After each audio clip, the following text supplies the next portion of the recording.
See, that go Joe right there. You still charging? I think it's gonna let me go live with Joe right now. Yo, yo, you man, you funny, You man. got me You restricted. traffic to your shit. You got me restricted. You got me restricted. Yo, Instagram don't want us to talk, man. They don't want us to talk. You. Somehow you got me restricted. You got hell no, man. Come on now. I follow you every day. You see me. I know, but I was able to follow you, but I couldn't get into your live. I don't know. That shit is weird. I mean, see if Doe know how to put Bimmy and Trick on the shit. There's a way to put 4 people on the shit. Yeah, I did it yesterday. See if Doe know how to do it, and then let's get Trick and Bimmy on. There go Trick, and then Bimmy will be coming out. So we good. We got our shit popping. Bimmy come now, get Bimmy, and we good. Hold on, I'm finna get Bimmy right now. What you doing, draw?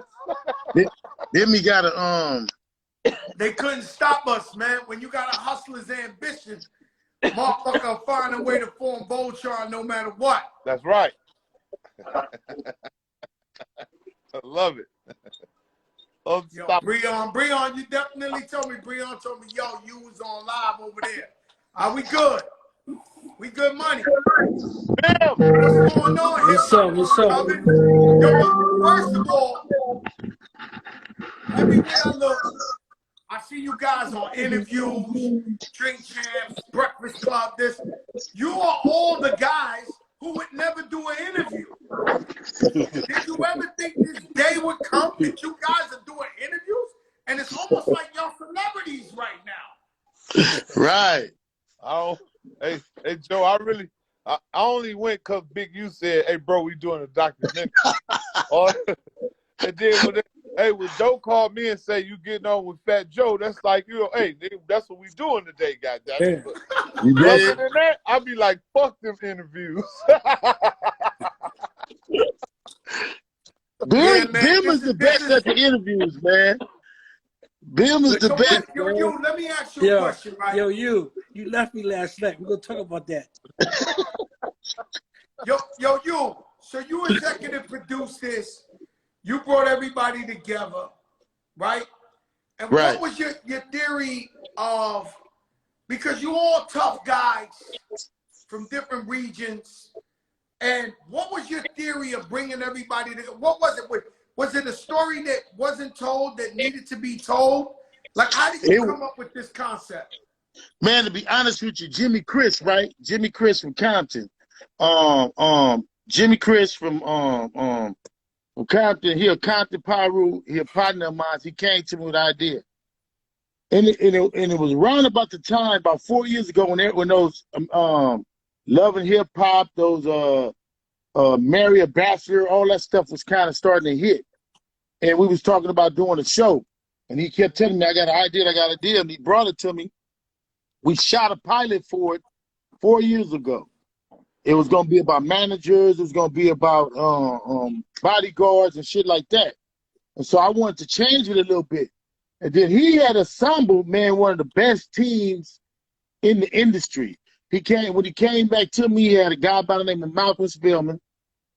This dude was phenomenal. Like, he's a writer. He's doing a Winter Warrior. He's a black dude. He's one of the only black writers that's writing in for DC or Marvel. Which one of he writing for? And then he came with Rashidi Harper. Now Rashidi Harper, peace. Dude is the man. Rashidi Harper. So it was such a phenomenal team, and what they needed was just me to come in and quarterback in our DP and our shooter. Robert Benavidez. Benavidez. So you definitely bring people together. Yeah. That's one thing. You know how to get everybody together and have everybody talk to each other and bring forces. Bibby, right, so my point is this like what is the main reason for, like, what is it? Was the tough guy aspect of, now I want, yo, we on the Fat Joe show, man. So okay, it's so like, what is this? It was the it was tough the real guy. niggas. What the fuck? Let me call it the real nigga show. That's it, man. You know what I'm That's saying? all It was the I'm real trying to nigga say. show. Hey, Right. yo, Right. You know? Fuck the you real go niggas. to LA, watch out for Big U. You go to Detroit, allegedly, watch out for Trick Trick. You go to New York, watch out for Bimmy and the Supreme guys and all. So this is a real nigga show. That's Real nigga basically show. what it is. It really, it had people with all aspects, and for the first time, you got to see behind the scenes of hip hop, where it started, how it came about. You know what I mean? And really, to be honest with you, man, if it wasn't for hustling, a lot of us wouldn't be where we are today, man. And people don't know about white vans, pickups, white rocks, white this, and You know, we had the white van in New York. I said, this is white van talk. It's like, yo, let me tell you. It's a lot of people on here. Like, Yeah. so we go, by the way, not you my man, you my brother, whatever. The show is incredible. Like, I watched it, and I didn't watch it through haters' eyes. I'm always happy for everybody. But I watched the show, and the show was phenomenal, bro. The show was incredible. Even Haitian Jack was amazing on the show. You know, and nobody really got into like his perspective. So I think that's what it is you guys' perspective of the game, because everybody tells the other side of the story. Right. But finally, you could tell, and y'all saved a lot of people. Yeah. Being tough, guys, you saved a lot of people. Oh boy. I mean, Trick, I know you have a special relationship with Eminem. How did that come about? Because, you know, it's like, yo, Trick, him and Eminem, they family. How did that come about? That was big Proof, my homie. You know what I'm saying? Big Proof was like my little brother. So, and Proof was my crew called the Goon Squad. He's with us. You know, but you know, Marshall would come to the hip hop shop on 7 Mile, you know, where they always did the battle raps, and you know, it's where Maurice Malone had a clothing store. So it's right on 7 Mile. That's my hood. You know what I mean? But me and Proof grew up in the same hood anyway. So I would wear the Maurice Malone clothes too and go to the hip hop shop, you know, every now and then, peek my head in and see what's cracking, because I was always in the street. So I, you know, go up there and see what the homie doing, and that's what they was up there doing. One day we went to a show backstage. He formally introduced me to him, you know, told me that was his homie, and he, you know, he was dope as hell, you know. And then I heard a record of his from Bushman, one of the radio persons out here, played the record for me and told me that it was that guy. So I got back in touch with him and said, hey, homie, I'm about to go on tour, but when I come back, I want to make a beat tape for you. There wasn't no really, and it, you know, there wasn't no emails. I had to go back to the studio and bounce those beats down to a tape for him, because I like how he got down. I went on tour. By the time I came back, he was gone. He was gone with Dr. Dre, and the rest is history. But, you know, over the time, you know, him being a Detroiter, a real Detroiter, and somebody who was close with the homie, if we had situations, those situations became my situations, because that's my homie standing there with me. You know what I mean? And me being defiant up front like that, you know, when somebody turns your ass at my homeboy, you turn your ass at me, I'm going to kick you in that motherfucker. So if this guy is his partner, you're going to back up off of him too. You know what I mean? And just being responsive to a couple incidents just made it more, you know, solidified it more like, damn, big homie repping for us while we in Germany. You know what I mean? And we just, you know, we grew tight after that. And then eventually, he, you know, called me up to the studio and blessed me that put me in a whole nother eye. And I ain't turned it fuck loose since. Crazy. And I know he speaks highly of you. Bimmy, you actually from the streets is unquestionable from Queens, New York. Allegedly, unless you want to say one of the original members of one of the most notorious crews in America's history. And then you go into the music game. And you really went into the music game because I seen you putting in them hours in that studio with LL. You was really getting the music. You was really like, yo, Bimmy, like you really A&R some shit. I seen it with my own eyes. What was that like? Why you decided to leave the streets and go into the game? Well, that was just like, you know what I mean, coming out of my crib where, you know, you had no food, you know, I had no clothes, I was fucked up. You know what I mean? So me leaving the game, going to the music game, it was another way of me coming in the same way, fucked up, no clothes or none of that. That's the same mindset that I had. And I watched guys before me all come from the streets, come with that same image and that attitude and that name for them, their talent. I knew I would get kicked out the building. So I knew I had to come in the building humble and keep it quiet with them guys they know me and come in and just be quiet and do my business. You know what I'm saying? Somebody got like somebody phone next to them where the shit is sounding bugged out. And so Bimmy, I seen you with my own eyes put in work in the music game and make hits because I seen you was I remember, you know, LL's my favorite rapper. So yeah, you always said every that. time we started a new album, I would see you. You be like, "Yo, Joe, I'm about to get this music for him. I'm about to this, and I see you working hard." Shout out to Steve Lobel and Pistol Pete on the check-in. That's right. Big U. Big U. What's up, bro? From the realest of backgrounds. You did your bid.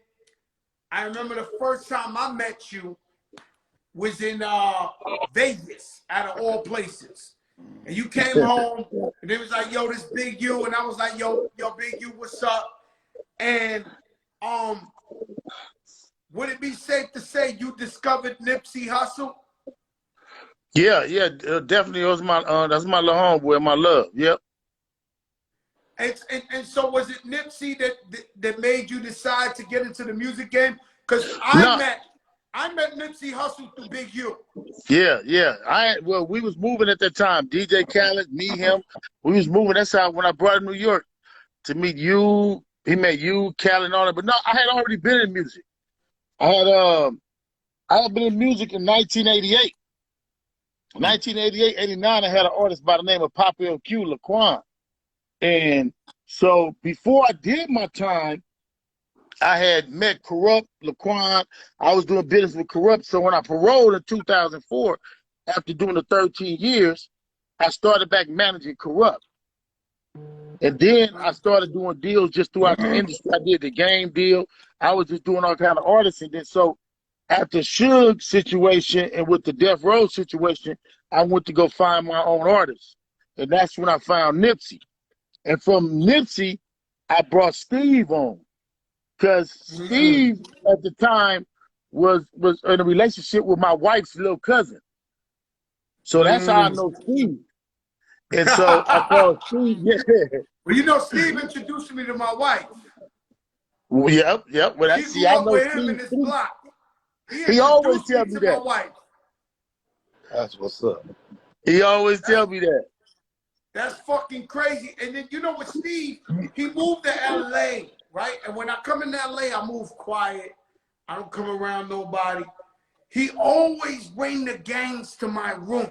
I'm like, yo, Steve, let me ask you something. If I invite you to my shit and I'm at the Four Seasons or I'm at the Waldorf Beach, the last thing I want to see is the Compton crew, the Crenshaw crew. They come in with all these. I said, yo, Steve, I'm going to stop inviting you to my room. He got the Mexicans too. He got everybody. Steve got the Mexicans. He got everybody. Steve got everybody, man. Yo, Steve is crazy. So what was your situation with Suge Knight? Like y'all was partners and y'all was working together before he went away.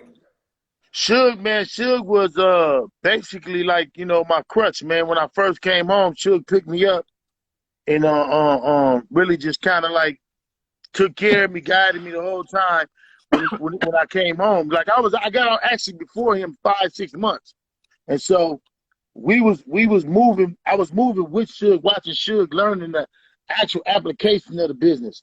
And then was with Suge, I met Petey Pablo. So me and Petey Pablo got hella tight. And so Petey a real one. Petey a yeah, real one. yes, Be sir. clear. Well, I done put in work with Petey Pablo right next to me. Petey a real one. Okay? Yeah. Physically. Like, you know, Yeah. Petey go. Petey a go.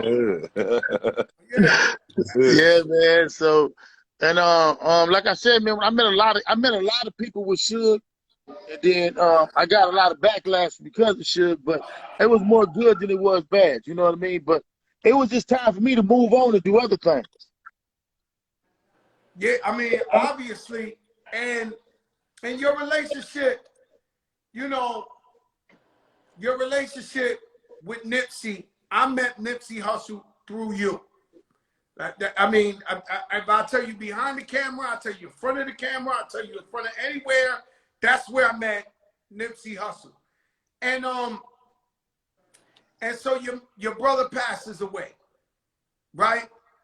And then when people, you can be cool with somebody, right? And you can stop me if I'm going to a wrong place, but you could be brothers with somebody, but don't necessarily know their other friends or their family or whatever. And once they pass away, now you got like this situation with these people you really never vibe with or know like that.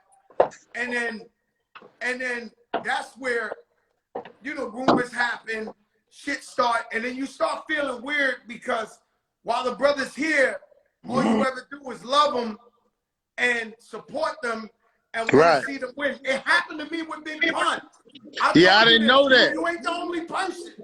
Man, I did not know that. This was my brother. I would sleep with him. You know what I'm saying? We came up together. He became a millionaire. He was in this.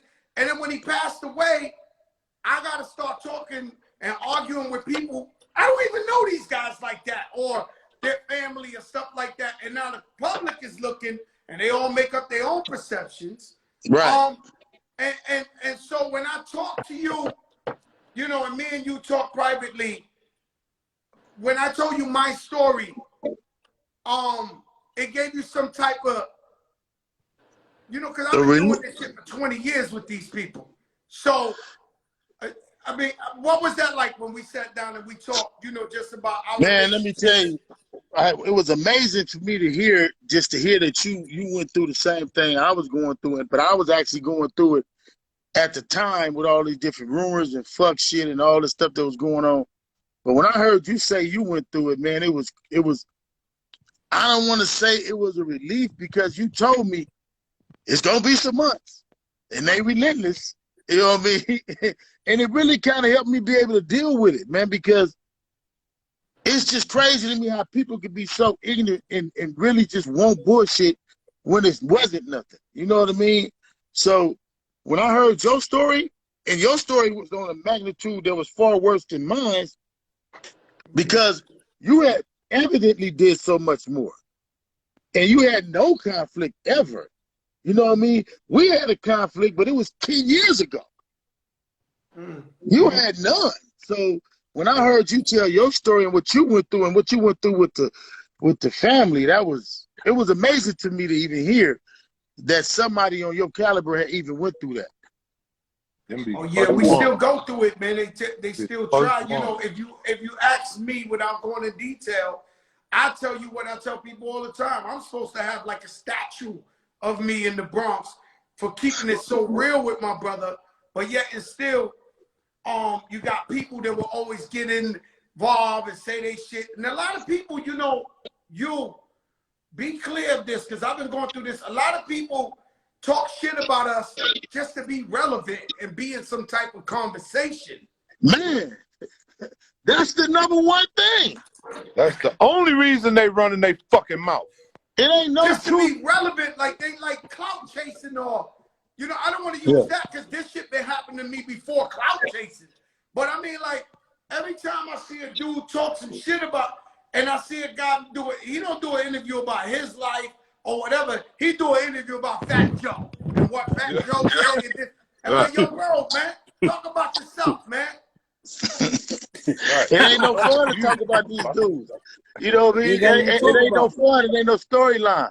Yeah. It ain't no storyline. But I mean, you know, I feel like that, like me and you was talking.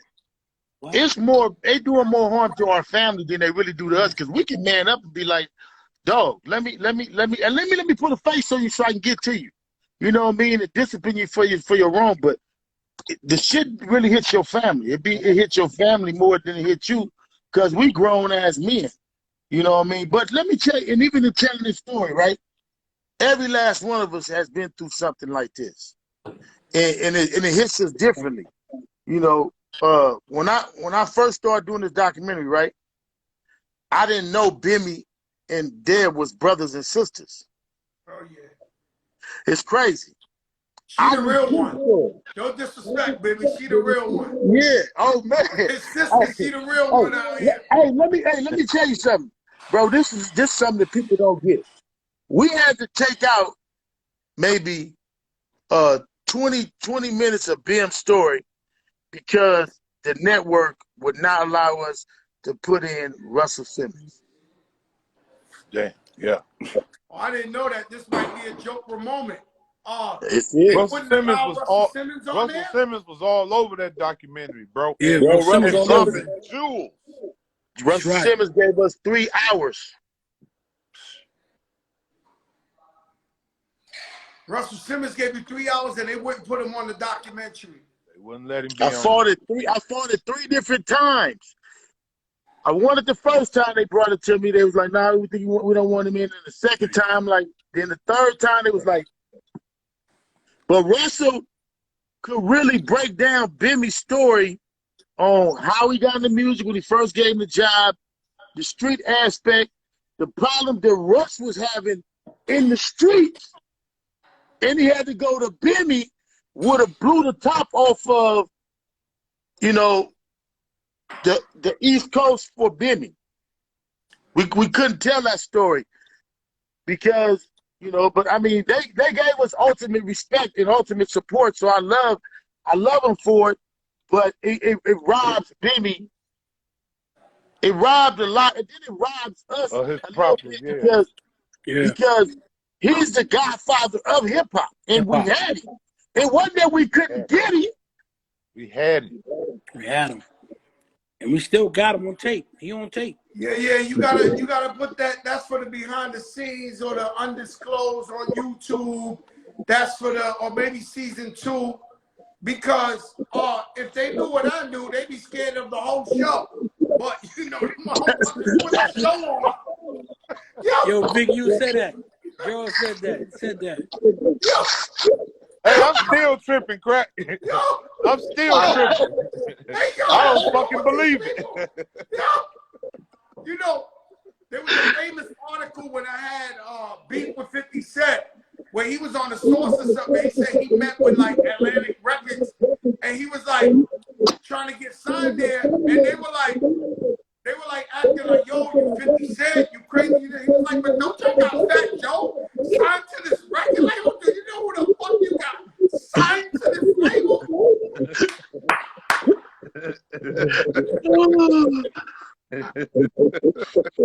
Yeah, man. Yo, but look, listen. All right, let's go here, right? Because we you know we doing the right thing. Big U, you do tremendous work in your community. Right. With the kids that play football. You take them all around the country. Mm-hmm. A lot of them got signed to NFL. Yeah. Tell us about that in detail, bro. Let them know the good you doing in your community. Well, I started developing option, man, before I even came home. I started developing option 1 year in the shoe, when I was in the shoe writing through my step pops, and then me and my sister Monica Saunders, along with my wife, started developing option. Oh no, with Mark Martin and Bear Claw, we started developing option. Through there, we were instrumental on getting one of the gang intervention contracts in LA. we started doing gang intervention. We were able to bring down the gang violence in LA to the lowest it had been since 1967. Crippin started in 69. So we was able to get the gang violence down to the lowest, the gang murders, especially around African Americans, to the lowest point we had been at one point. So it didn't start to fluctuate. And so from there we went into adding our own money in and starting a football program with some of our own homeboys. So from there we had joined the Snoop League under my little brother Snoop Dogg. And we formed the Crenshaw Colts, which eventually turned to the Crenshaw Rams. And we started, educating and bringing these kids in. So we had kids like Anthony Thomas, Late John, we had Hatfield that came through our program, and other ones, Marcus Mann, through Crenshaw High School, because we were sitting from our program in the Crenshaw High School on the college and on into the pros. And we just been blessed, man, to really just been feeding these kids positiveness, and then for them to take our story and see the struggle we went through and to use that as a barometer to go into the NFL, going to life. Man, I got 4 that's about to graduate from college this semester. Then I got 4 more that's about to graduate from college the following semester. That was on my last team. And my son is one of them, man, but we killing it, man, but we could use a lot more. You had some players go to the NFL, right? Yeah, we got 8 that went. Yeah, we got 8. We got 2 that's still in. Yeah. So you got 8 in the NFL that went to the NFL that you guys mentored, and we got 2 still in there, right? Yeah, we still got 2 in. Shout out to my brother Rich Player. Rich killing it though, man. Don't compare me to Rich. Yo, Rich got a bunch of guys that went to the NFL. Yes, he does. And it's a beautiful thing to mentor. Bimmy, what type of things you doing for the community, for the younger generation that's coming up? Because we could talk all this tough shit, but we got to inspire you and bring them to the light. Well, I just closed my magazine up. It's called Corner Store Magazine. And what I was doing was I was feeding like the homeless. I was going to help the homeless shelter that I learned in New York City got the biggest teen shelter in the world. Like 16 years old, 20 years old in Manhattan. I should go there, have baby showers for girls. One year, I had a baby shower for a girl that you only give you 30 days to live there. And we came with presents, cakes, all that for this young lady. And she said, I have to leave today. So I'm like, what you gonna do with the presents? Well, I'm gonna go outside with it. But they got another shelter on 145th in Harlem. I said, yo, pack the cars up. We're gonna take her stuff, going out there and get her locked in the shelter over there. So we did that. Then I have Easter egg hunt every Easter. I have Easter egg hunt for the kids, but I put money in the eggs. I don't put candy. I put money. Now we go back to the basketball. I just have a basketball team that I work with. Like one of my players, Brave for Austin. Get them my loot. It's like one of us. It ain't me. But one of us is talking on the thing, and we got somebody next to us that's watching it, that's giving you the echo. So if you got anybody right next to you that's watching this live, that's where the echo's coming from. I'm by myself. Yeah, I'm by myself too. How about you, Trick? Ain't nobody else in here with me. You too? You by yourself, you? Yeah, I'm by myself. Ain't no other phones with me. Man, they just trying to fuck up the sound, but keep talking. They can't fuck us up. So one of my players that I had was Brave for Austin to get to my loot. And one year, I'm gonna remind you, Joe, he played against y'all a year before that, and him and Kareem Reeves were having a fight in Alamo. They cleared the benches, we cleared our benches, these had chairs, all that. So I told Skip, the following year we'll get a team. So I got a team. I got Mark Jackson. I got everybody. Whole Queens crew. Lamar Odom was playing with us. Lamar Odom, he said Jay-Z's album, his art, I mean, his idol. Jay-Z's idol, he gonna go with Jay-Z. I said, yo, I'm gonna tell you something, bro. Them Brooklyn niggas ain't gonna go with no Queens niggas. So why the fuck you going with Jay-Z? Yo, that's my idol. He comes to Lakers. And I was like, all right, cool, go ahead, man. But two teams I didn't want to play against. That was Terror Squad and that was Jay-Z team. Because y'all had so many pros in that fucking park.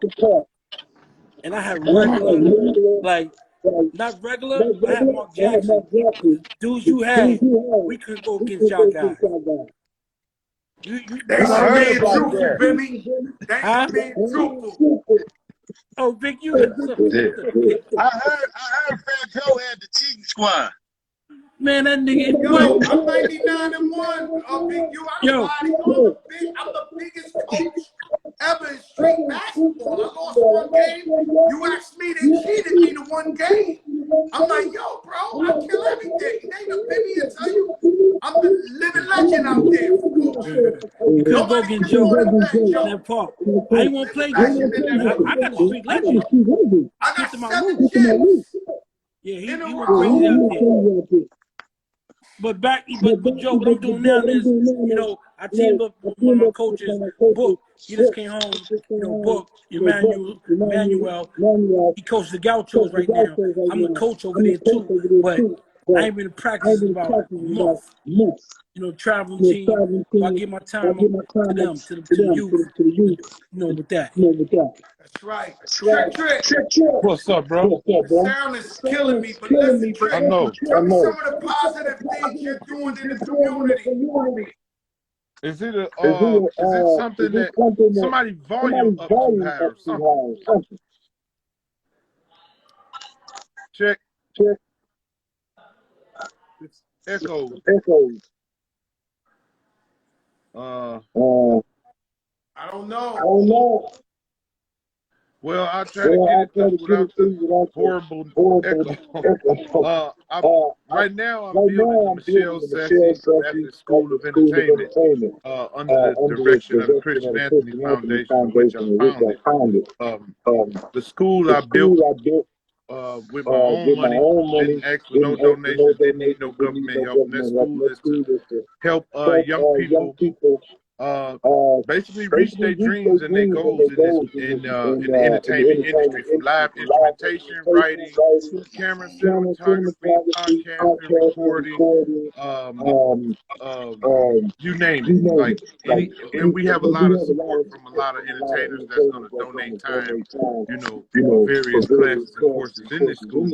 Royce the 5'9", Maestro, different producers, Ed Beats, Malito. A lot of the people from around here and a lot of guests from out of town will come and assist us as well. Various shelters throughout the community. Like I'm always buying clothes and shoes, and they put it this way: in Detroit, if they need it, I got it. Okay, so I work with New Era Detroit, which is a huge organization in Detroit. Very proactive within the community. Wish Upon a Team, which is a program that goes throughout various hospitals in the state of Michigan and basically help out the teenagers who are suffering from terminal illnesses or just being hospitalized with certain conditions. We work with them close. Yeah. I mean, like I say, that's just fucked the up, few but that I can name. what I'm trying to say is, can change. Because we grew up hard, and because we wasn't pussy, we wasn't suckers. You know, when we grow up, it's predator or prey. We chose not to be prey. And so people will always look at you from a lens of these guys are bad guys or whatever the case may be. But the truth is, we can sit here for hours and talk about how we get back to the community, how we try to talk to kids that are doing problems, drugs, and fucking their lives up and shit like that. And so I believe in change. And I believe that you could grow up in a fucked up society and fuck up. We all fucked up, all of us. We all fucked up major. But but we can actually grow and change and care for others and do things for others. And actually, because we grew up in such a tough society, we know what's going on with these kids, and we know what they see, and we know what they're doing. And so we make it our business to go back out there and help them. Yo, the sound is horrible, but you know, I love you guys. And welcome to the big show, even though somehow Big U found a way to make it on his shit, right? Let's try to go to yours. Let's try to go back to yours. I mean, every time I click you on, they don't let me click you on. This is the third, fourth time I try to do it with you, right? But what I'm saying is, the show is a hit. It wouldn't let me even do it on my iPhone. It wouldn't even let me do it on this phone. Huh? It wouldn't even let me go on my iPhone. This is what I'm trying to tell you. For some reason, we lucky we even got this off. You got to save this and post it on your shit so that we can come back and post it, because I tried everything. But what I'm saying to you, Bimmy, Trick, it would have been great to get Haitian Jack on here. I go back with Haitian Jack a long time. I know him well. Maybe it's too. And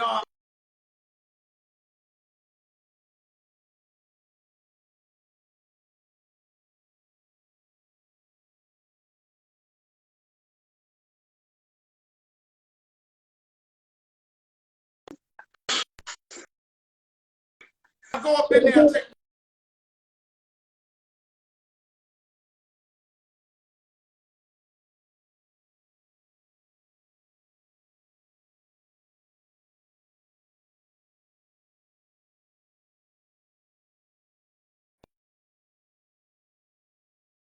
List goes on, right? And so I'm up in there, we joking, we having fun, we having the best time. You know, we right at home. This is family. So when I leave the joint, my man Dre tells me, he says, yo, Crack. I said, yo, Dre, what's up? You know, Dre, he from Miami. You know, he don't be in New York. He said, yo, Dre. He said, you know where we was at? And I said, what do you mean where we was at? He was like, you know where we was just at? I said, where? He said, the Extortion's Ball. We was in the Extortion's Ball. I said, yo. I said, Dre, get the fuck out of here. Yo.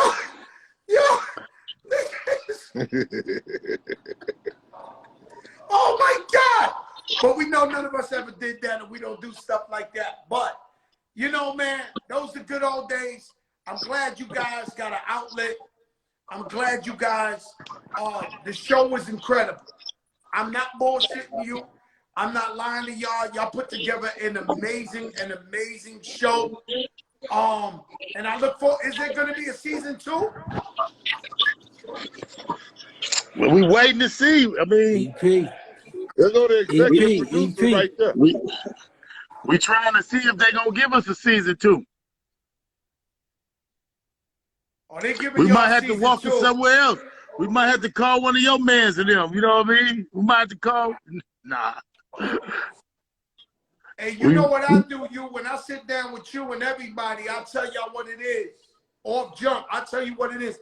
There's a Ciroc, a much finer vodka, fan meal. Like, bro, you know, the biggest misconception in the black and brown community is that everybody can't get money. Everybody is supposed to get money, and you're supposed to be happy when you see other people get money. So when I see your show on TV, I'm fucking clapping for y'all. Like, and so people get jealous and everybody want to hold the money, but the money wasn't meant to be for one person. It's supposed to be for everybody. So that's that crabs in the barrel mentality. So I want you all to get money. I want you all to continue your success and just build on from here and take it to another level. As simple as that. Yes, sir. Man, I appreciate you, bro. God bless y'all. Thank you for coming on. My man. Peace, The y'all. Fat Joe Show. Peace. One love.